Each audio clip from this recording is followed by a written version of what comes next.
দেখছেন কলকাতা টিভি, আপনাদের সঙ্গে রয়েছে আমি অভিক। শুরু করছি আরো 12। আর এই মুহূর্তে যে খবরে নজর রাখতে হচ্ছে যে আজকে বড়দিন, আর বড়দিনের মুড ধরা পড়ছে শহর থেকে জেলা সর্বত্রই। জমজমাট বড়দিনের উৎসব, জেলা থেকে শহর বিভিন্ন জায়গায় মানুষজন মেতে রয়েছেন, ক্রিসমাস মুডে রয়েছেন প্রত্যেকেই। চলছে সেলিব্রেশন বিভিন্ন পর্যটন কেন্দ্রগুলোতে, সেখানেও পর্যটকেরা ভিড় জমিয়েছেন, পিকনিক চলছে। কল্যাণীর ছবিটা এই মুহূর্তে আপনাদের সামনে আমরা তুলে ধরছি। কল্যাণী, সেখানেও এই সেলিব্রেশন মুড, এই ক্রিসমাস মুড ধরা পড়ছে এবং সেই ছবি দেখতে পাচ্ছেন যেখানে কচি কাচাদেরকে নিয়ে পরিবারের লোকজন তারা বেরিয়ে পড়েছেন, মা বাবারা বেরিয়ে পড়েছেন, বন্ধু বান্ধবদের দল তারাও একসঙ্গে রয়ে আজকের এই দিনটাকে সেলিব্রেট করছেন। পর্যটন কেন্দ্র যেখানে রয়েছে সেই সমস্ত জায়গায় ভিড় জমিয়েছেন এবং পর্যটক কেন্দ্রে পর্যটকদের ভিড় তারা ভিড় করেছেন। বড়দিন উপলক্ষে এই ভিড় নজরে আসছে সেখানে। কল্যাণী থেকে এই মুহূর্তে সুবল মজুমদার সরাসরি রয়েছেন প্রতিনিধি। সুবলের সঙ্গে আমরা কথা বলবো। সুবল, প্রথমে বড়দিনের শুভেচ্ছা। সুবল, আজ বড়দিন, ক্রিসমাস মুডে রয়েছে প্রত্যেকেই, সেলিব্রেশন চলছে বিভিন্ন জায়গায়। কল্যাণীর ছবিটা সরাসরি তোমার কাছে দেখবো। বড়দিনে কতটা ভিড় জমেছে সেখানে? দেখো, প্রথমেই তোমাকে শুভেচ্ছা, তার সঙ্গে আমাদের কলকাতা টিভি সমস্ত দর্শককে এই 25শে ডিসেম্বর বড়দিনের শুভেচ্ছা দিয়ে যেটা জানা যাচ্ছে, মানে বিশেষ করে আজকের এই দিন থেকে কিন্তু শুরু হয়ে গেল বনভোজন এবং ভ্রমণ। কল্যাণী লেক পার্ক, যেটা এখানকার বিখ্যাত, যেখানে প্রচুর মানুষের ভিড় হয়েছে এই মুহূর্তে। এবং দেখো, মানে বিশেষ করে বাংলাদেশে এবং বর্তমান পরিস্থিতিতে এই প্রথম কিন্তু কল্যাণীতে দেখা গেল যেখানে ডিআইবি পুলিশ প্রশাসনের পক্ষ থেকে যে সমস্ত জায়গায় শিশুদের জমায়েত হতে পারে, যেখানে সাধারণ মানুষের জমায়েত হতে পারে, এবং সেখানে কিন্তু যাতে কোনো রকম কেউ নাশকতামূলক ব্যবস্থা না চালাতে পারে তার জন্যে কিন্তু ডিআইবির তরফ থেকে ওই যন্ত্র নিয়ে তারা কিন্তু প্রত্যেক জায়গায়, বিশেষ করে যেখানে খেলনা, যেখানে ছেলেপেলেরা ভিড় করবে সেই জায়গাগুলোতে কিন্তু তারা মানে চেক করছে যাতে কোনো রকম কোনো বিভ্রান্তি এবং কিছু ঘটনা না ঘটে যায়, সেটার জন্যে পুরোপুরি প্রশাসন কিন্তু আগাম ব্যবস্থা নিয়েছে। শুধু যে কল্যাণী লেক পার্ক নয়, এছাড়াও কিন্তু জুবলি পার্ক এবং দেখা যাচ্ছে যে চার্চ যেটা আছে সেখানেও কিন্তু এই ডিআইবির তরফ থেকে বিভিন্ন জায়গায় পরীক্ষা করছে। এই মুহূর্তে আমি তোমাকে দেখাতে বলবো আমার ক্যামেরাম্যানকে। দেখো, একদিকে বসে রয়েছে সকলে এবং পিকনিকের মুডে রয়েছে, পাশেই পিকনিক হচ্ছে, ছেলেপেলেরাও খেলাধুলা করছে। এই সবই আমি আমার ক্যামেরাম্যানকে বলছি। আমরা কথা বলে নেব এই পিকনিকে আসা যারা আছেন তাদের সঙ্গে। একটু আসো।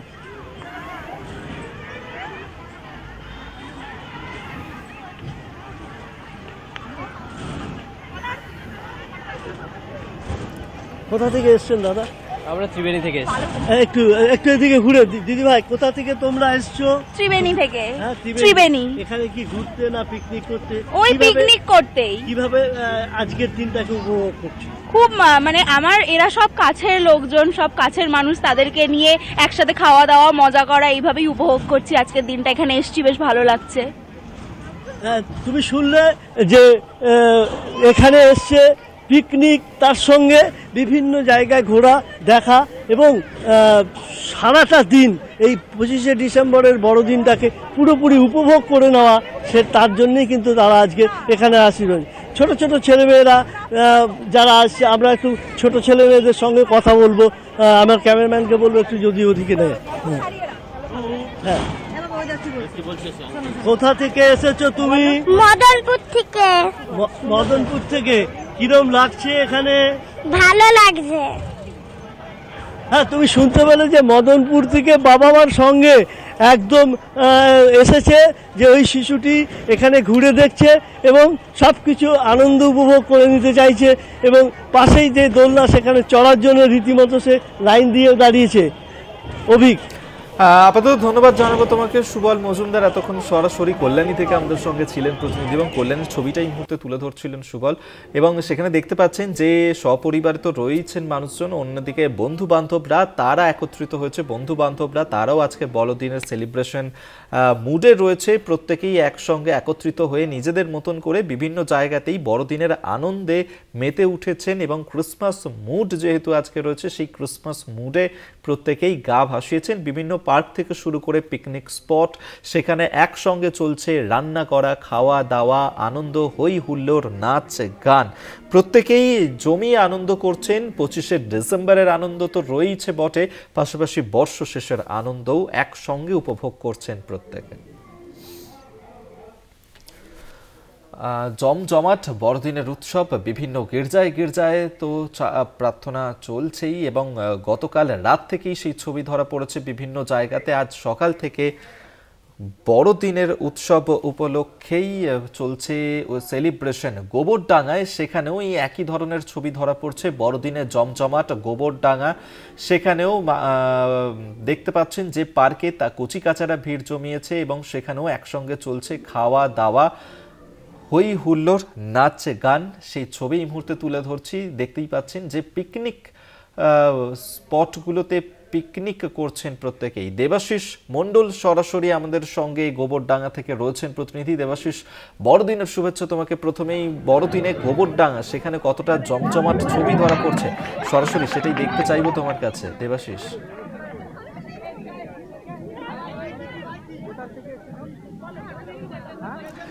দেবাশিস, শোনা যাচ্ছে আমার কথা? গোবরডাঙ্গা থেকে আসি। দেবাশিস, গোবরডাঙ্গায় তুমি এই মুহূর্তে রয়েছো। দেবাশিস, সেখানে বড়দিনের সেলিব্রেশন চলছে, বহু মানুষজন ভিড় করেছেন, পিকনিক করছেন, ছবিটা দেখতে চাইবো সরাসরি তোমার কাছে। দেখো অভিক, আমি এই মুহূর্তে দাঁড়িয়ে রয়েছি গোবরডাঙ্গা কঙ্কনা বিনোদন পার্কে এবং এখানে তুমি দেখতে পাচ্ছ আমার পেছনে চলছে নাচ গানের আসর চলছে। এখানে একটি কলেজ থেকে এসছে প্রায় 200 প্রতিনিধি, তারা ছাত্রছাত্রী তারা এসছে পিকনিক করতে। আজকে যে 25শে ডিসেম্বর মানে এই বছরের শেষ সপ্তাহ, এই শেষ সপ্তাহটুকু একদম উপভোগ করতে চাইছে সাধারণ মানুষ এবং এই 25শে ডিসেম্বর উপলক্ষে বিভিন্ন এলাকা থেকে মানুষ এসছে গোবরডাঙ্গা কঙ্কনা বিনোদন পার্কে, যেখানে প্রায় 33 বিঘা জমির উপরে রয়েছে এই বিনোদন পার্ক, যেখানে দমদম থেকে বনগা বিভিন্ন এলাকা থেকে প্রায় 3000 মানুষ ইতিমধ্যে এসে পৌঁছে গিয়েছে এবং তারা কিন্তু সমস্ত দিনটাই আজকের কিন্তু উপভোগ করার চেষ্টা করছে। একদিকে চলছে নাচ গানের আসর, অন্যদিকে চলছে খাওয়া দাওয়া, এই দুটো মিলিয়ে কিন্তু সারাটা দিন আজকের কিন্তু তারা উপভোগ করতে চাইছে। আমি আমার সঙ্গে বেশ কিছু ছাত্রছাত্রী রয়েছে, আমি একটু তাদের সঙ্গে একটু কথা বলার চেষ্টা করব।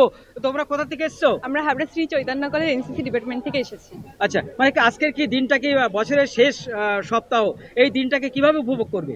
সবাই একসাথে থেকে অনেক মজা আনন্দ করে দিনটা যাতে ভালো স্মৃতিতে থেকে যায় আমাদের। সেই সবাই কি কলেজের? হ্যাঁ, সবাই কলেজের। হ্যাঁ।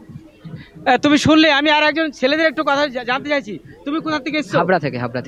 হাবড়া কলেজ। তো কোন বাড়ি কোথায় তোমার? আমার বাড়ি হচ্ছে হাবড়া। হাবড়া, মানে এখানে প্রথম এসেছো এবার? হ্যাঁ, এবছর আমরা প্রথম। কি মনে হচ্ছে বছরের শেষ সপ্তাহ দিনটাকে 25 ডিসেম্বর কিভাবে উপভোগ করতে চাইছো? আমরা সবাই মিলে একসঙ্গে উপভোগ করতে চাচ্ছি, সেই জন্য এই পার্কটাকে বেছে নেওয়া হয়েছে। আমরা সবাই একসঙ্গে আনন্দ করব, খাওয়া দাওয়া করব, ওই গান নাচ গান হবে একদম। তুমি দেখতে পাচ্ছ অভিক, যাদের বয়স কিন্তু 15 থেকে শুরু করে 25-এর মধ্যে বয়স রয়েছে এবং তারা কিন্তু প্রত্যেকে একদিকে যেমন নাচ গান করছে, পাশাপাশি আজকের দিনটাকে কিন্তু উপভোগ করার চেষ্টা করছে। একটু নাচ গান হবে নাকি? একটু নাচ গান হবে? একটু নাচ গান একটু অভিক, আমি এরা একটু নাচ করছিল, আমি একটু থামিয়ে দিয়েছি এদেরকে, একটু নাচ গানের দেখাবো একটু কিভাবে তারা প্রচুর ছেলে মেয়ে তারা ছাত্রছাত্রী রয়েছে, তারা হাবড়া চৈতন্য কলেজ থেকে এসছে এবং তারা যেমন একদিকে যেমন নাচ গান করছেন, পাশাপাশি তারা কিন্তু আজকের দিনটাকে এই যে 25শে বৈশাখ, এই 25শে ডিসেম্বর, এই ডিসেম্বরটাকে তারা কিন্তু একটু উপভোগ করতে চাইছে এবং আজকের দিনটা চেটেপুটে নিতে চাইছে। এখানে আমি একজন আপনি কি নিয়ে এসছেন? আমি ওদের ম্যাডাম, আমি লেফটেন্যান্ট মল্লিকা খাতুন। আমার চৈতন্য কলেজ এবং আমার সঙ্গে আছেন ডক্টর বিশ্বজিৎ গায়েন স্যার। এই জায়গাটা কেন বেছে নিলেন? আমরা জায়গাটা খুবই সুন্দর, পরিবেশটাও খুব ভালো এবং মনোরম পরিবেশ, আর আমাদের ছেলেমেয়েরা এখানে আনন্দ উপভোগ করতে পারবে, সেই জন্যই। একদম, মানে এই যে আমি তোমাকে দেখাই একটু যে আম বাগান, একদিকে রয়েছে আম বাগান, পাশে রয়েছে কঙ্কনা বাঙড়, যেখানে প্রায় 600 বিঘা জমির উপরে তৈরি এই বাউল রয়েছে, যেখানে জলাশয় রয়েছে এবং পাশেই রয়েছে কঙ্কনা বাগড়ের, এবং সেখানে চলছে। আমি একটু নাচ গানের একটু দেখাতে একটু বলবো, একটু নাচ গান চলছে একটু।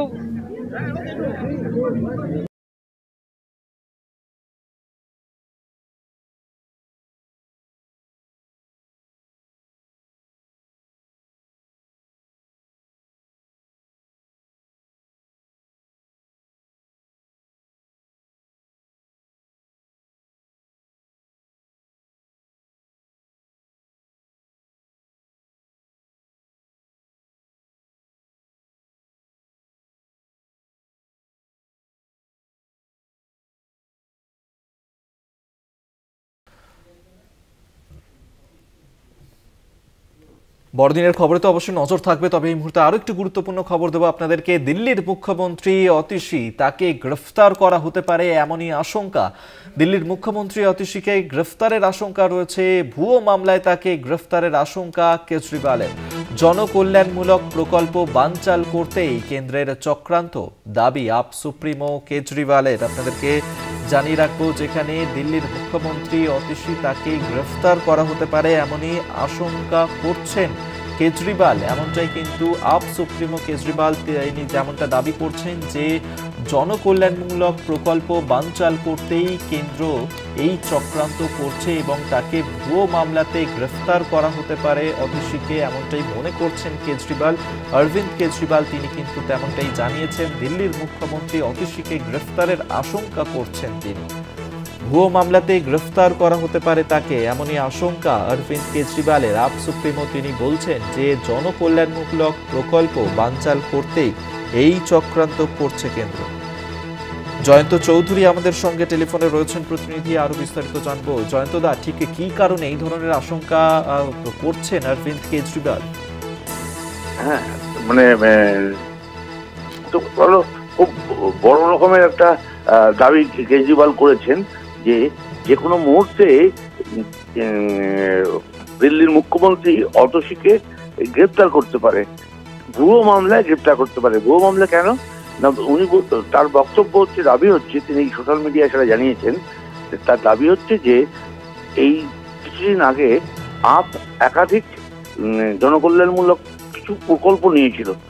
সেই নেওয়ার মধ্যে একটা রয়েছে মহিলাদের ব্যাপারে, আরেকটা রয়েছে বয়স্কদের চিকিৎসা সংক্রান্ত। এই দুটো প্রকল্পই যথেষ্ট জনপ্রিয় হয়ে উঠেছে, তার ঘোষণা হয়েছে। প্রকল্প নিয়েছেন না, প্রকল্পের ঘোষণা হয়েছে। ঘোষণা হতেই বিজেপি বিভিন্ন রকম ভাবে এই প্রকল্পের বিরুদ্ধে, এটা দিল্লি সরকারের প্রকল্প নয়, এই ধরনের দাবি করতে শুরু করেছে।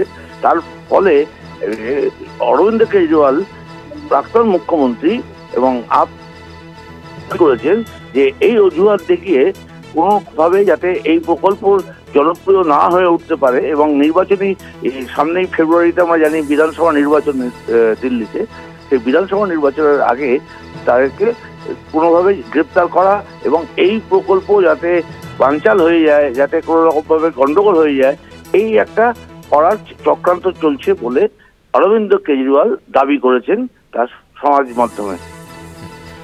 ধন্যবাদ তোমায় জয়ন্ত চৌধুরী, আমাদের সঙ্গে টেলিফোনে ছিলেন প্রতিনিধি। এবং যেমনটা অরবিন্দ কেজরিওয়াল আজ সুপ্রিমো, তিনি মনে করছেন যে ভুয়ো মামলাতে গ্রেফতার করা হতে পারে দিল্লির মুখ্যমন্ত্রী অতিশীকে, তাকে গ্রেফতারের আশঙ্কা করছেন তিনি, এবং সেক্ষেত্রে জনকল্যাণমূলক যে প্রকল্প রয়েছে সেইখান থেকেই আটকানোর জন্যই কেন্দ্র এই ধরনের চক্রান্ত করছে, এমনটাই মনে করছেন আপ সুপ্রিমো অরবিন্দ কেজরিওয়াল।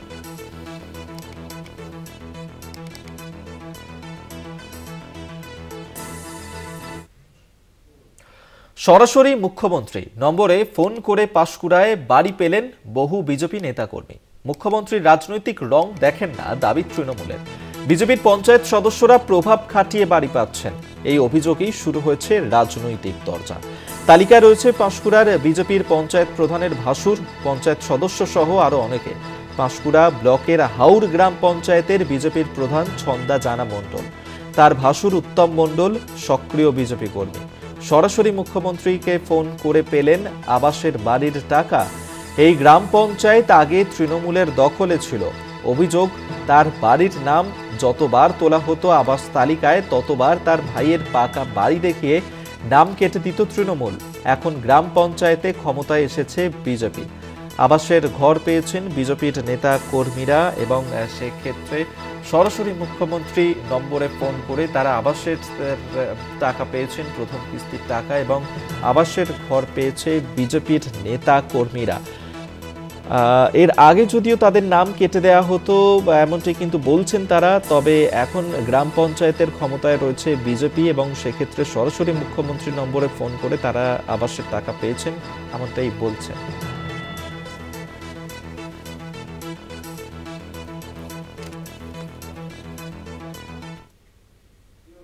শাসক দলের কর্মী হয়েও মেলেনি আবাসের ঘর, আক্ষেপ তৃণমূল কর্মীর। সক্রিয় কর্মী হয়েও পাননি বার্ধক্য ভাতা। পূর্ব মেদিনীপুরের শহীদ মাতঙ্গিনী ব্লকের পাকুড়িয়া গ্রামের বাসিন্দা বাসুদেব ব্যানার্জি। একটাই আবেদন, যেন তাদের মাথা গোঁজা। সৌম্যজিৎ চট্টোপাধ্যায় আমাদের সঙ্গে টেলিফোনে রয়েছেন প্রতিনিধি, আরো বিস্তারিত জানবো। সৌম্যজিৎ, দেখো, বাসুদেব ব্যানার্জি যিনি শহীদ মাতঙ্গিনী ব্লকের পাকুড়িয়া গ্রামের বাসিন্দা, তিনি যেটা দাবি করছেন যে তৃণমূলের জন্মলগ্ন থেকেই তিনি মাটির বাড়িতে থেকেছেন এবং দলের হয়ে লড়াই করে আসছেন। যখন বামফ্রন্ট সরকার ক্ষমতায় ছিল তখন তিনি তৃণমূলের জোড়াফুল চিহ্নের প্রার্থী হয়ে একদম লড়াই করেছিলেন এবং এমনকি তাকে প্রাণে মেরে ফেলার হুমকির মুখে পড়তে হয়েছিল। তার যেটা অভিযোগ যে তিনি দলের সাথে প্রথম জন্মলগ্ন থেকেই রয়েছেন, তবুও তিনি দলেরই গঠিত সরকারের সুযোগ সুবিধা থেকে বঞ্চিত রয়েছেন। তিনি আবাস যোজনার টাকা যেমন পাননি, বার্ধক্য ভাতা বা ব্রাহ্মণ ভাতা কোনোটাই তিনি পাননি। তার বাড়ির অবস্থাও কিন্তু শোচনীয়, রীতিমতো মাটির ছাদ প্রায় ভেঙে পড়ছে, বৃষ্টি হলে একদম জল বাড়ির মধ্যে প্রবেশ করে। সরকার থেকে তিনি ত্রিপলও পাননি। বারবার বিভিন্ন সরকারি দপ্তরে তিনি আবেদন করেছেন, বিডিওর কাছে, ডিএম এর কাছে, তবুও তার কোনো সুরাহা হয়নি। তার একটাই আবেদন, শেষ বয়সে যেন তাদের একটা মাথা গোজার পাকাপোক্ত ঠাঁই তিনি পান। অভিজ্ঞতা। ধন্যবাদ তোমায় সৌম্যজিৎ চট্টোপাধ্যায়, আমাদের সঙ্গে টেলিফোনে ছিলেন প্রতিনিধি।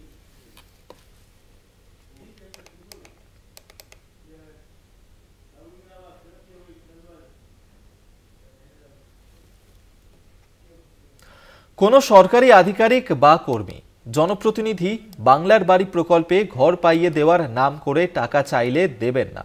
সরাসরি বিডিওকে ও গ্রাম পঞ্চায়েতে জানাবেন। বাংলার বাড়ি প্রকল্পে উপভোক্তাদের অ্যাকাউন্টে প্রথম কিস্তির টাকা ঢোকা শুরু হতেই উপভোক্তাদের নিয়ে আলোচনা সভায় মাইক হাতে সতর্ক বার্তা বিডিও থেকে গ্রাম পঞ্চায়েত উপপ্রধানের। চন্দ্রকোনা ২ নম্বর ব্লকের ভগবন্তপুর ২ নম্বর গ্রাম পঞ্চায়েতের প্রথম দফায় বেশ কয়েকজন অ্যাকাউন্টেই টাকা ঢুকেছে। মধুসূদন ভট্টাচার্য আমাদের সঙ্গে টেলিফোনে রয়েছেন প্রতিনিধি, এই নিয়েই কথা বলবো। মধুসূদন, একদমই। দেখো অভিক, ভগবন্তপুর ২ নম্বর গ্রাম পঞ্চায়েতে যেটা লক্ষ্য করা যাচ্ছে যে প্রায় ২৫০০ জনের তালিকায় রয়েছে এই বাংলা আবাস যোজনার। সেখানে ৯২৮ জন উপভোক্তার কিন্তু অ্যাকাউন্টে যে প্রথম দফার যে কিস্তির টাকা, সে টাকা কিন্তু ইতিমধ্যে বেশ কয়েক দফা যে উপভোক্তা তাদের কিন্তু অ্যাকাউন্টে টাকা ঢোকা কিন্তু শুরু হয়ে গেছে। আর এরপরেই কিন্তু ওই গ্রাম পঞ্চায়েত লাগোয়া একটি এলাকায়, সেখানে একদিকে যেমন ব্লক প্রশাসনের বিডিও, অপরদিকে গ্রাম পঞ্চায়েতের প্রধান, উপপ্রধান সহ প্রশাসনিক আধিকারিকরা তারা উপস্থিত ছিলেন। সেখানে কিন্তু মাইক্রোফোন ধরে চন্দ্রকোনা ২ নম্বর ব্লকের বিডিও উৎপল পাইক এবং ওই গ্রাম পঞ্চায়েতের যিনি উপপ্রধান মনাজুর মোল্লা, তারা বার্তা দিচ্ছেন যে উপভোক্তাদের যে কোনোভাবেই যদি কোনো সরকারি আধিকারিক থেকে শুরু করে বা জনপ্রতিনিধি বা স্থানীয় কেউ যদি গিয়ে বলে যে আপনাদেরকে আমরা এই যে বাংলা আবাস যোজনার টাকা, সে টাকা আমরা পাইয়ে দিয়েছি, সেক্ষেত্রে আমাদেরকে কিছু টাকা দিন, এই সমস্ত যদি ঘটনাকে আপনাদেরকে যদি কিছু বলে, সেক্ষেত্রে আপনারা একটা টাকাও ওদেরকে দেবেন না। বরং ঘুরে এসে ওই গ্রাম পঞ্চায়েতের আধিকারিক পাশাপাশি ব্লক প্রশাসনকেও সম্পূর্ণ বিষয়টি জানাতে বলেছে। এরকম যদি কিছু বিষয় যদি ঘটে থাকে তাহলে কিন্তু ব্যবস্থা নেওয়া হবে বলে কিন্তু জানা গিয়েছে প্রশাসনের পক্ষ থেকে। অভিক, ধন্যবাদ তোমায়। মধুসূদন ভট্টাচার্য আমাদের সঙ্গে টেলিফোনে ছিলেন প্রতিনিধি। এবং বাংলার বাড়ি প্রকল্পে ঢুকছে টাকা, সেক্ষেত্রে বেশ প্রথম দফায় ৯২৮ জন উপভোক্তার অ্যাকাউন্টে বাংলার বাড়ি প্রকল্পের প্রথম কিস্তির ৬০,০০০ টাকা করে ঢুকে গিয়েছে এবং ৯২৮ জন উপভোক্তাদের নিয়ে গ্রাম পঞ্চায়েত সংলগ্ন জায়গায় বিশেষ আলোচনার সভা করে সতর্ক করল প্রশাসন।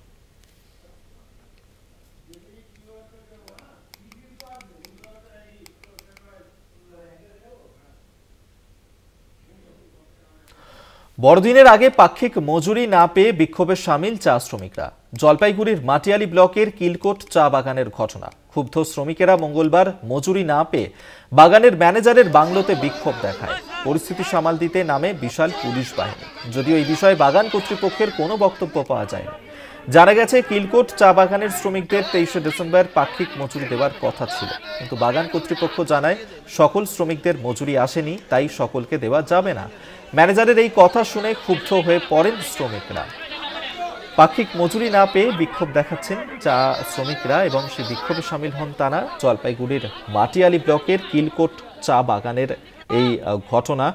বাগানের ম্যানেজারের বাংলোতে বিক্ষোভ চা শ্রমিকদের এবং বড়দিনের আগে মজুরি না মেলাতেই তারা বিক্ষোভ দেখান। পাক্ষিক মজুরি না পেয়ে বিক্ষোভে সামিল হয়েছেন চা শ্রমিকরা। জলপাইগুড়ির মাটিয়ালি ব্লকের কিলকোট চা বাগানের এই ঘটনা, যেখানে বাগানের ম্যানেজারের বাংলোতে বিক্ষোভ চা শ্রমিকদের এবং সেখানেই বড়দিনের আগে মজুরি না পাওয়ার কারণেই তারা বিক্ষোভ দেখান।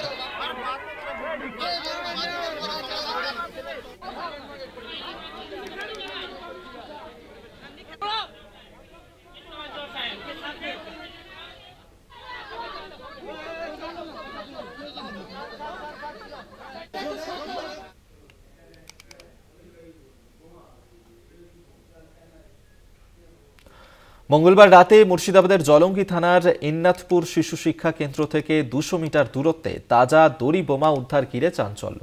ঘটনাস্থলে আসে জলঙ্গি থানার পুলিশ। খবর দেওয়া হয় বম্ব স্কোয়াডে। তবে স্কুল থেকে 50 মিটার দূরত্বে কারা রাখলো এই বোমা, কি উদ্দেশ্যেই বা রাখা হয়েছে এই বোমা, তা নিয়ে উঠছে প্রশ্ন। আতঙ্কে এলাকার বাসিন্দারা।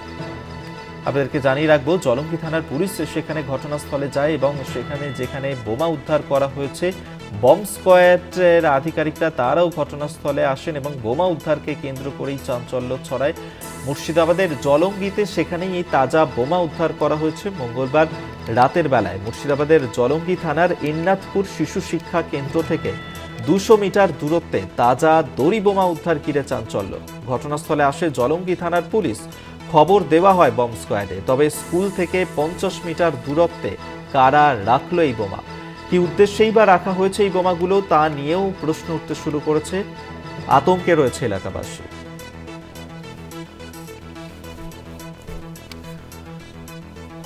আপনাদের আরেকবার জানিয়ে রাখবো, মুর্শিদাবাদের জলঙ্গিতে সেখানেই তাজা বোমা উদ্ধার করা হয়েছে এবং বম্ব স্কোয়াডের আধিকারিকরা ঘটনাস্থলে যায়। স্কুল থেকে 50 মিটার দূরত্বে কারা এই বোমাগুলো রাখে সেই নিয়েই প্রশ্ন উঠতে শুরু করেছে। ইতিমধ্যেই ঘটনার তদন্ত শুরু করেছে পুলিশ। মুর্শিদাবাদের জলঙ্গিতে তাজা বোমা উদ্ধারকে কেন্দ্র করেই চাঞ্চল্য।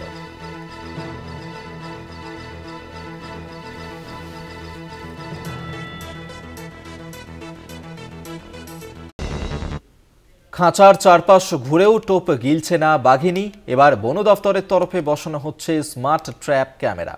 বেলপাহাড়ির জঙ্গল ছেড়ে বাঘিনী এবার পৌঁছে গেছে পুরুলিয়ার রাইকা পাহাড়ে। কিছুতেই বাগে আসছে না বাঘিনী।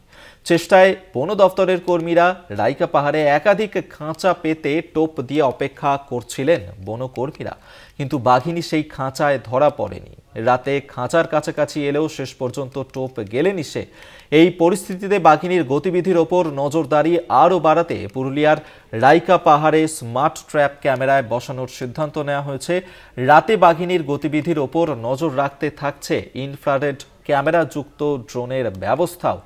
এছাড়াও বান্দোয়ানের কুদলবনি, কেশরা, বারুটি, ন্যাকড়া, চেলাডুংরির মতন আদিবাসী গ্রামে চলছে প্রশাসনের পক্ষ থেকে মাইকিং। তবে বাঘের আতঙ্ক এখনো পর্যন্ত রয়েছে।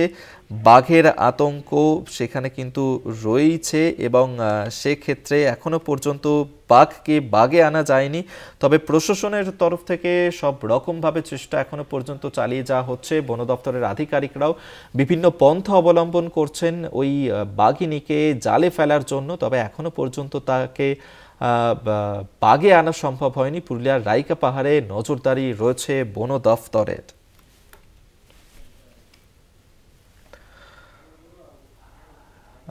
আপনাদেরকে জানিয়ে রাখবো যে বাঘিনী যমুনা তার গতিবিধির উপর নজর রয়েছে, তবে বেশ কয়েক ঘন্টা অতিক্রান্ত হয়ে গেলেও এখনো বাগে আনা সম্ভব হয়নি বাঘটিকে, এবং যার কারণে ড্রোনের মাধ্যমে নজরদারি রাখা হচ্ছে। বিভিন্ন বন আধিকারিকরা তারা রয়েছেন, বিভিন্ন জায়গার বন আধিকারিকদের সঙ্গেও যোগাযোগ করা হয়েছে।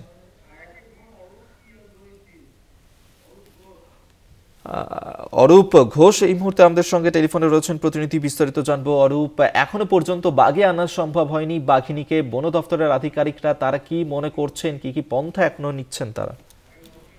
দেখো, তোমাকে প্রথমে একটা বিষয় জানি আর কি, এই বাঘিনীকে ধরার জন্য যেসব টোপ ব্যবহার করা হচ্ছে, বিশেষ করে মোষ এবং ছাগল, কিন্তু সেই টোপে পা দিচ্ছে না বাঘিনী, বরং সেই জঙ্গলে চড়তে যাওয়া যেসব ছাগল যাচ্ছে সেগুলোর উপর বেশিরভাগ নজর দিচ্ছে বাঘিনী, এবং সেই ছাগলকে শিকার করছে।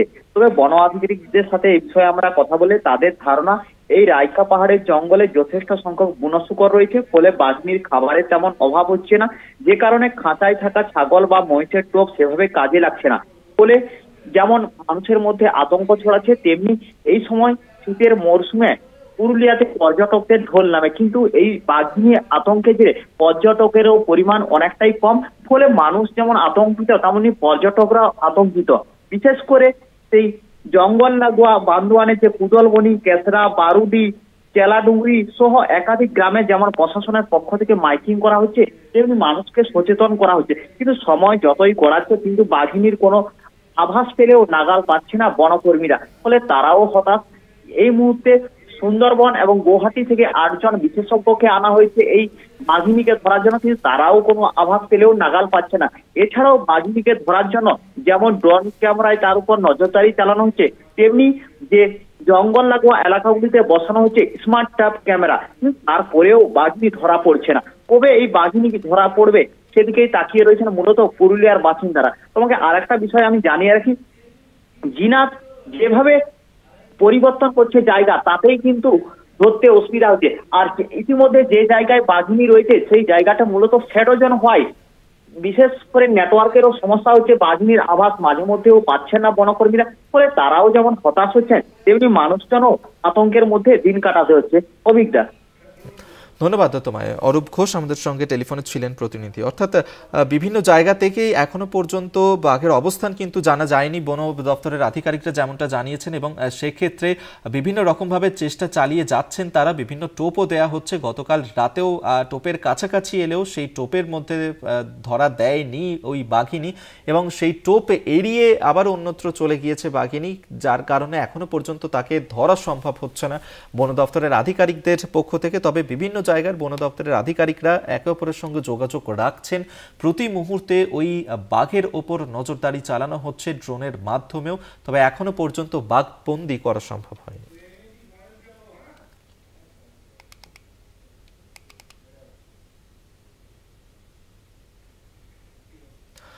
মুর্শিদাবাদে 6 বছরের শিশুকে যৌন নিগ্রহের অভিযোগ। প্রতিবেশী এক বৃদ্ধের বিরুদ্ধে যৌন নিগ্রহের অভিযোগ। মঙ্গলবার ঘটনাটি ঘটে রঘুনাথগঞ্জ থানা এলাকায়। অভিযুক্তের নাম সোমনাথ।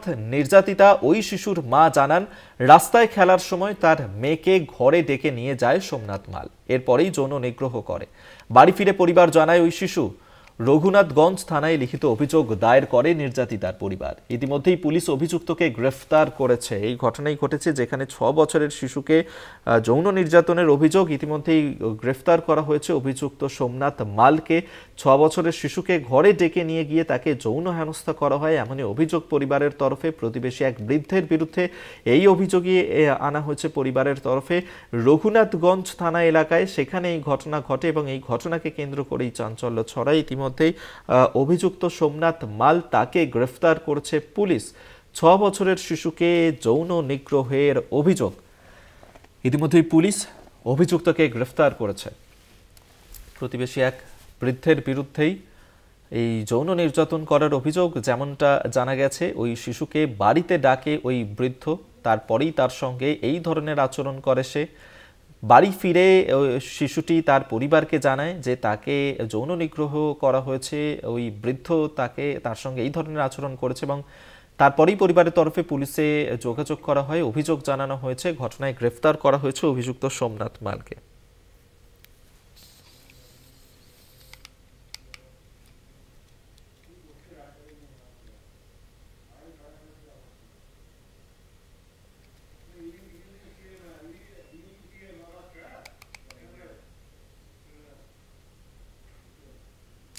সরাসরি মুখ্যমন্ত্রী নম্বরে ফোন করে পাঁশকুড়ায় বাড়ি পেলেন বহু বিজেপি নেতাকর্মী। মুখ্যমন্ত্রী রাজনৈতিক রং দেখেন না দাবি তৃণমূলের। বিজেপির পঞ্চায়েত সদস্যরা প্রভাব খাটিয়ে বাড়ি পাচ্ছেন, এই অভিযোগে শুরু রাজনৈতিক চর্চা। তালিকায় রয়েছে পাঁশকুড়ার বিজেপির পঞ্চায়েত প্রধানের ভাসুর, পঞ্চায়েত সদস্য সহ আরো অনেকে। পাঁশকুড়া ব্লকের হাউর গ্রাম পঞ্চায়েতের বিজেপির প্রধান ছন্দা জানা মণ্ডল, তার ভাসুর উত্তম মণ্ডল সক্রিয় বিজেপি কর্মী।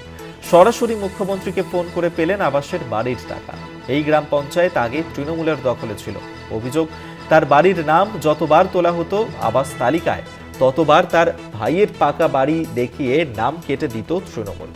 এখন গ্রাম পঞ্চায়েতে ক্ষমতায় এসেছে বিজেপি।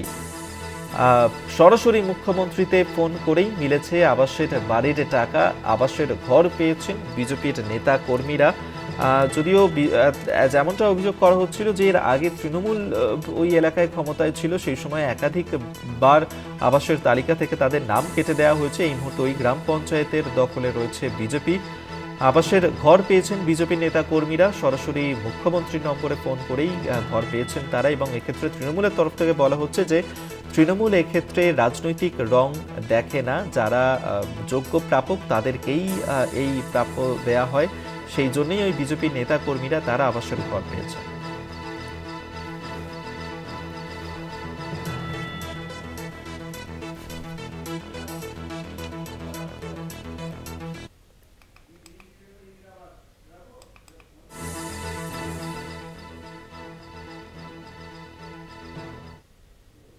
শাসক দলের কর্মী হয়েও মেলেনি আবাসের ঘর, আক্ষেপ তৃণমূল কর্মীর। সক্রিয় কর্মী হয়েও পাননি বার্ধক্য ভাতা। পূর্ব মেদিনীপুরের শহীদ মাতঙ্গিনী ব্লকের পাকুড়িয়া গ্রামের বাসিন্দা বাসুদেব ব্যানার্জি। একটাই আবেদন, যেন তাদের মাথা গোঁজার ঠাঁই মেলে। আক্ষেপ তৃণমূলের। সক্রিয় কর্মী হয়েও পাননি বার্ধক্য ভাতা, এমনটাই আক্ষেপ ওই তৃণমূল কর্মীর। এবং পাশাপাশি শাসক দলের কর্মী হয়েও তিনি আবাসের ঘর পাননি, যার কারণে আক্ষেপ রয়েছে ওই সক্রিয় তৃণমূল কর্মীর। এবং বার্ধক্য ভাতাও তিনি পাচ্ছেন না। পূর্ব মেদিনীপুরের শহীদ মাতঙ্গিনী ব্লকের পাকুড়িয়া গ্রামের বাসিন্দা বাসুদেব ব্যানার্জি। একটাই আবেদন, যেন তাদের মাথা গোঁজার ঠাঁই মেলে। সক্রিয় তৃণমূল কর্মী হওয়ার পরেও আবাসের ঘর তারা পাননি এবং পাশাপাশি বার্ধক্য ভাতাও পাচ্ছেন না তিনি, যার কারণেই আক্ষেপের সুর শোনা গেল ওই তৃণমূল কর্মীর গলায়। সক্রিয় কর্মী হয়েও পাননি বার্ধক্য ভাতা।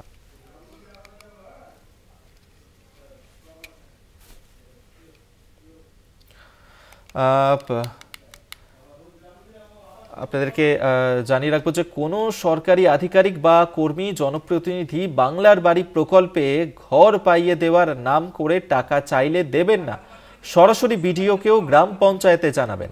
বাংলার বাড়ি প্রকল্পে উপভোক্তাদের অ্যাকাউন্টে প্রথম কিস্তির টাকা ঢোকা শুরু হতেই উপভোক্তাদের নিয়ে আলোচনা সভায় মাইক হাতে সতর্ক বার্তা বিডিও থেকে গ্রাম পঞ্চায়েত উপপ্রধানের।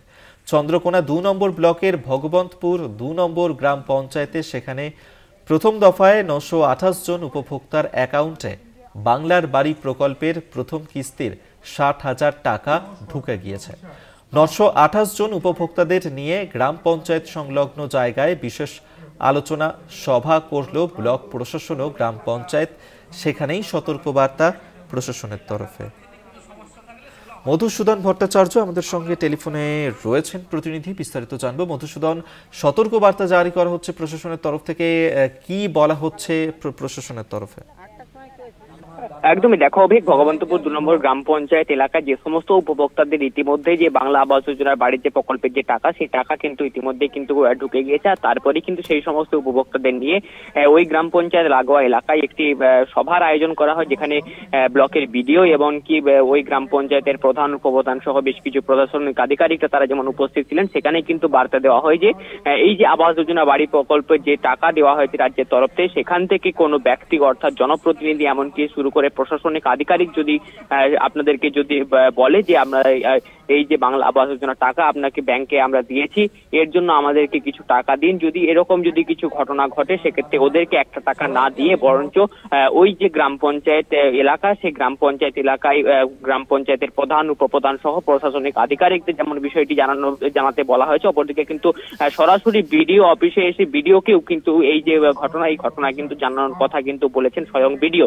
অপরদিকে কিন্তু ওই গ্রাম পঞ্চায়েতের উপপ্রধান তিনিও যেমন এলাকার মানুষজনকে এমন কথা বলেছেন যে যাতে এরকম যদি ঘটনা যদি ঘটে সেক্ষেত্রে তাকেও যেমন পুরো বিষয়টি বলা হয়, সেক্ষেত্রে প্রশাসনিক যেমন একটা ব্যবস্থা নেওয়া হবে। অপরদিকে কিন্তু যাদের ইতিমধ্যে অ্যাকাউন্টে টাকা ঢুকে গিয়েছে সেই সমস্ত উপভোক্তাদের কিন্তু প্রশাসনের পক্ষ থেকে বলা হয়েছে যে আপনারা অবিলম্বে বাড়ি তৈরির কাজ শুরু করুন, এমনটাই কিন্তু প্রশাসনের পক্ষ থেকে বলা হয়েছে। কবি, ধন্যবাদ। মধুসূদন ভট্টাচার্য আমাদের সঙ্গে টেলিফোনে ছিলেন প্রতিনিধি।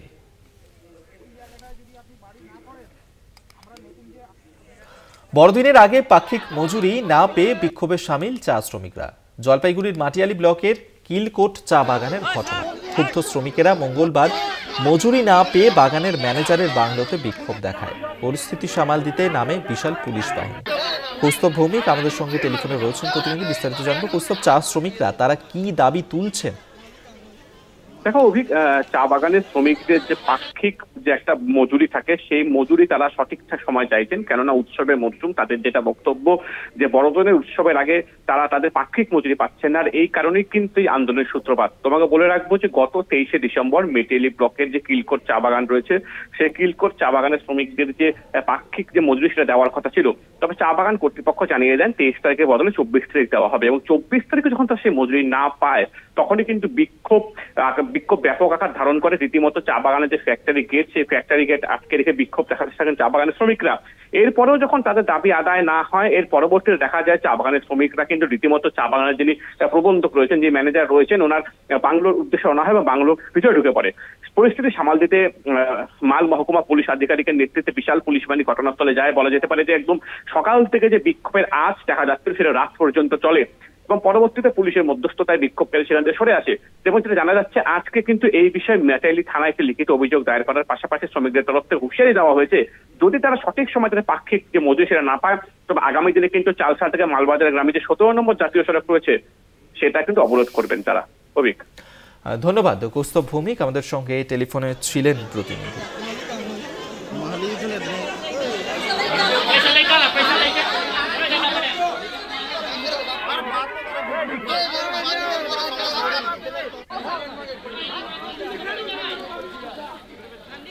মঙ্গলবার রাতে মুর্শিদাবাদের জলঙ্গি থানার ইন্নাথপুর শিশু শিক্ষা কেন্দ্র থেকে 200 মিটার দূরত্বে তাজা দড়ি বোমা উদ্ধার ঘিরে চাঞ্চল্য। ঘটনাস্থলে আসে জলঙ্গি থানার পুলিশ।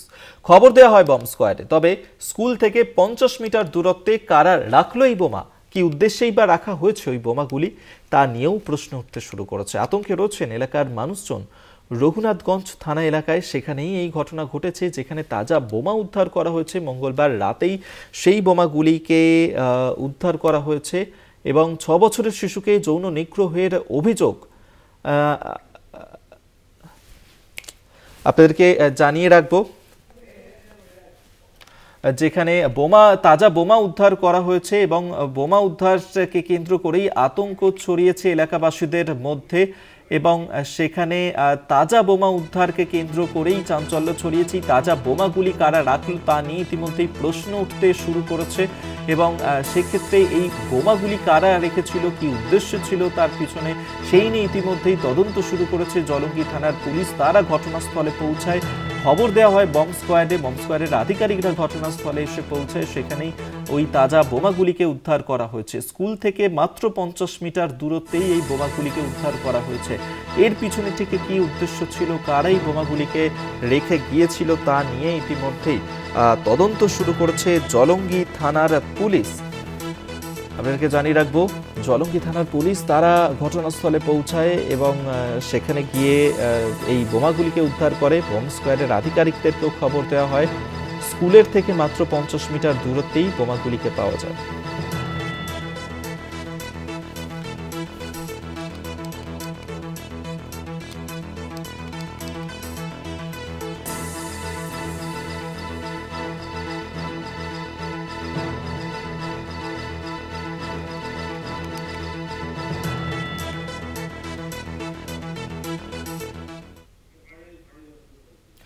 বাঁকুড়া জেলা প্রশাসন পরিচালিত ৩৭তম বিষ্ণুপুর মেলায় অভিনব উদ্যোগ। মেলার মূল মঞ্চে অনুষ্ঠিত হলো আদিবাসী ফ্যাশন শো। র্যাম্পে হাঁটলেন রাজ্যের খাদ্য সরবরাহ দপ্তরের প্রতিমন্ত্রী জ্যোৎস্না মান্ডি।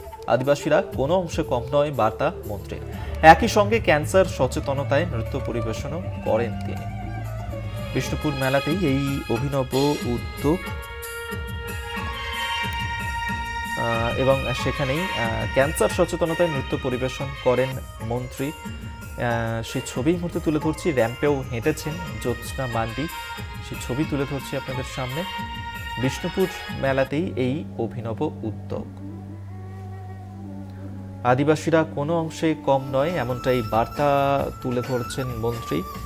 ক্যান্সার সচেতনতায় নৃত্য পরিবেশনও করেন তিনি। জ্যোৎস্না মান্ডি তিনি র্যাম্পেও হাঁটেন।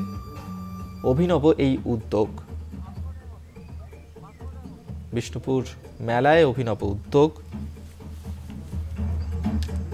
আমরা তো সবসময় রাজনীতির রাস্তায় হাঁটি, রাজনীতি করি, তো সেক্ষেত্রে র্যাম্প ওয়াকে হেঁটে খুবই ভালো লাগছে, কারণ রাজনীতির রাস্তায় হাঁটা র্যাম্প হাঁটার মধ্যে দুটো তফাৎ আছে, তো সকলের সাথে হেঁটে খুব আনন্দ লাগছে।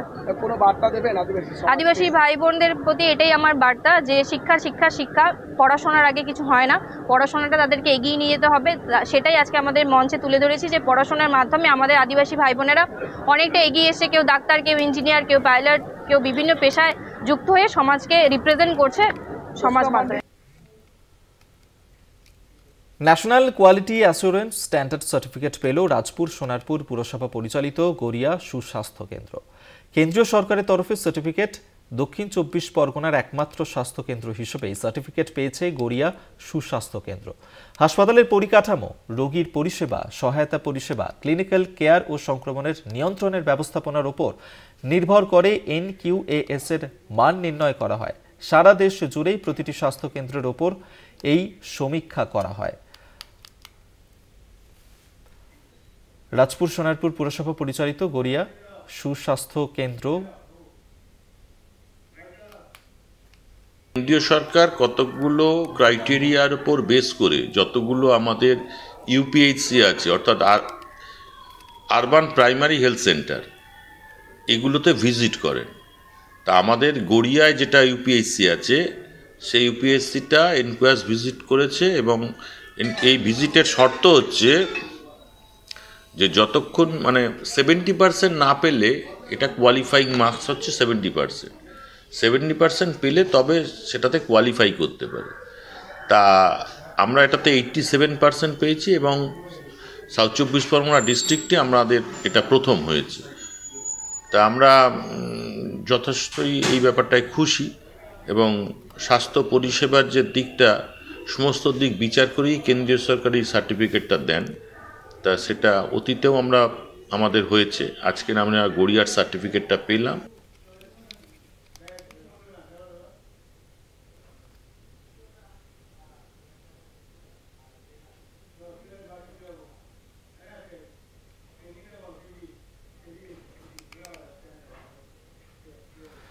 দিল্লির মুখ্যমন্ত্রী অতিশীকে গ্রেফতারের আশঙ্কা। ভুয়ো মামলায় গ্রেফতারের আশঙ্কা কেজরিওয়ালের। জনকল্যাণমূলক প্রকল্প বানচাল করতেই কেন্দ্রের চক্রান্ত, দাবি আপ সুপ্রিমো অরবিন্দ কেজরিওয়ালের। দিল্লির মুখ্যমন্ত্রী অশীতিকে গ্রেফতার করা হতে পারে এমনটাই আশঙ্কা করছেন আপ সুপ্রিমো অরবিন্দ কেজরিওয়াল। ভুয়ো মামলায় তাকে গ্রেফতার করা হতে পারে এমনটাই আশঙ্কা তার, এবং সেক্ষেত্রে জনকল্যাণমূলক প্রকল্প বানচাল করতেই কেন্দ্র এই চক্রান্ত করছে এমনটাই মনে করছেন তিনি।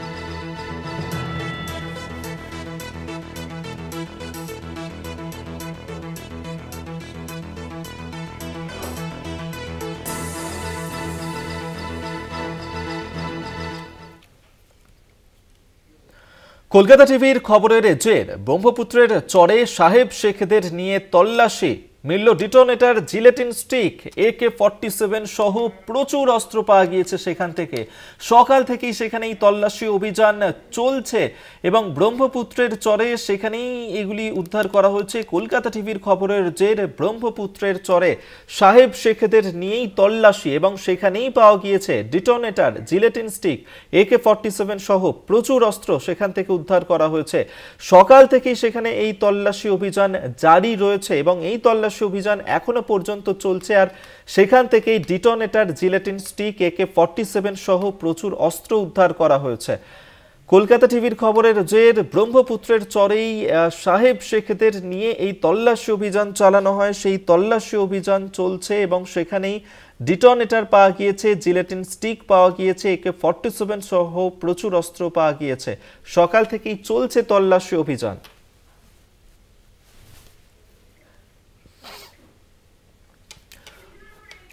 আপনাদেরকে জানিয়ে রাখবো যে যেখানে এই ডিটোনেটর পাওয়া গিয়েছে, AK-47 পাওয়া গিয়েছে এবং সেগুলি উদ্ধার করা হয়েছে।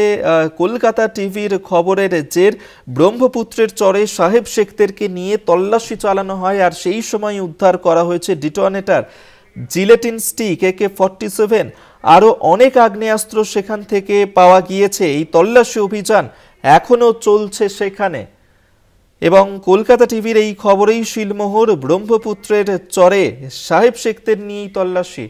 দীপ্তিমান ভট্টাচার্য বিশেষ প্রতিনিধি আমাদের সঙ্গে টেলিফোনে রয়েছেন, প্রতিনিধি আপডেট নেব। দীপ্তিমান, কি আপডেট?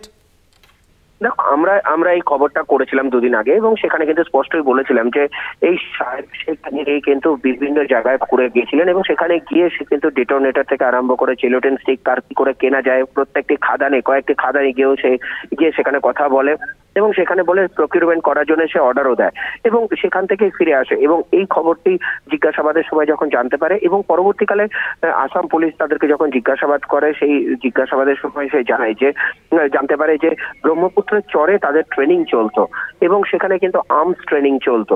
সেই আর্মস ট্রেনিং চলার সময় কিন্তু এই আর্মস গুলো কোথা থেকে আসতো, সেই আর্মস গুলো কোথা ছিল, সেইগুলো জানার পরে কিন্তু আজকে সকাল থেকেই রিকভারি অভিযানে নামে এবং সেখানে যখন তারা যায়, সেখানে ব্রহ্মপুত্র চরে যখন মাটি খোঁড়া হয়, মাটি কিন্তু AK-47 এখনো পর্যন্ত যা খবর আমরা পাচ্ছি সেখানে 4টে AK-47 পাওয়া গেছে, জিলেটিন স্টিক পাওয়া গেছে, ডিটোনেটর পাওয়া গেছে এবং অনেক আর্মস পাওয়া গেছে। এরপরে এখনো কিন্তু তল্লাশি অভিযান চলছে বিভিন্ন জায়গায়, কোথায় কোথায় কি রাখা রয়েছে না, যদিও তা পুরো সত্যি বলছেন কি বলছেন না সেই বিষয়গুলো এরকম খতিয়ে দেখা হচ্ছে। তার পাশাপাশি এটাও দেখা হচ্ছে এইগুলো নিয়ে তারা অন্য কোনো জায়গায় রেখেছিল কিনা এবং এর থেকে আরো বেশি এক্সেস কোনো মাল তারা অর্ডার দিয়েছিল কিনা এবং সেই অর্ডারটা দিলে পরে সেটা কিসের জন্য দেওয়া হয়েছিল, কোথায় নাশকতার ছক কষেছিল, কি করেছিল, নাকি পুরোটাই ট্রেনিং পারপাস জন্য হয়েছিল, এই বিষয়গুলো এখন খতিয়ে দেখা হচ্ছে। দীপ্তিমান, সেক্ষেত্রে এই যে প্রচুর পরিমাণ জিলেটিন স্টিক, AK-47 এই ডিটোনেটরগুলো উদ্ধার করা হয়েছে, এর পেছনে কি বড়সড় কোনো নাশকতার ছক চলছিল এবং এই যে চক্র, এই চক্রের পিছনে আর কারা কারা রয়েছে সেই সম্পর্কে কি কিছু জানা গিয়েছে? দেখো, ইতিমধ্যে কিন্তু একটা লিস্ট তৈরি করা হয়েছে, কারণ কার মাধ্যমে গিয়ে পাকুড়ে সে গেছিল, সেটা গিয়ে কার কাছ থেকে সে এইগুলো অর্ডার দিয়ে এসেছিল, সেটা একদিকে যেরকম দেখা হচ্ছে, ঠিক তার পাশাপাশি এটা দেখা হচ্ছে যে এই কাজে তাকে ফান্ড কোথা থেকে আসছিল, এই ফান্ডটা আসাটা কোথা থেকে আসছিল এবং ফান্ড রেজটা কোথা থেকে হচ্ছিল সেটাও কিন্তু তারা খতিয়ে দেখা হচ্ছে। কারণ এই যে একটা অর্ডার দেয় এবং তারপরে এই জিনিসগুলো নেয়, এক্ষেত্রে কিন্তু একটা বিরাট পয়সার দরকার পড়ে, সেই পয়সাটা কোথা থেকে দিচ্ছিল এবং তার পাশাপাশি লজিস্টিক সাপোর্টটা কারা দিচ্ছিল। পাকুড় থেকে এই জিনিসটা যদি এত অব্দি আসাম অব্দি আনা হয়, তাহলে সেক্ষেত্রে এই লজিস্টিকটা কোথা থেকে আসছিল, কোথা থেকে তারা আনছিল, কিভাবে নিয়ে আসছিল, সেই লাইন অফ রুট যেটা রয়েছে, সেই লাইন অফ রুটটাকে বের করার একদিকে চেষ্টা চলছে, অন্যদিকে এদেরকে দিয়ে আর কোন কোন জায়গায় কি কি রাখা রয়েছে, কি বিষয় রয়েছে, সেইগুলো নিয়েও কিন্তু এখন কিন্তু খোঁজ খবর চালানো হচ্ছে।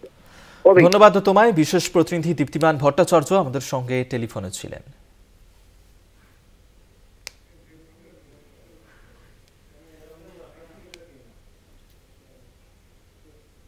আরো 12 এই পর্যন্তই। দেখতে থাকুন কলকাতা টিভি, রাত দিন 7 দিন।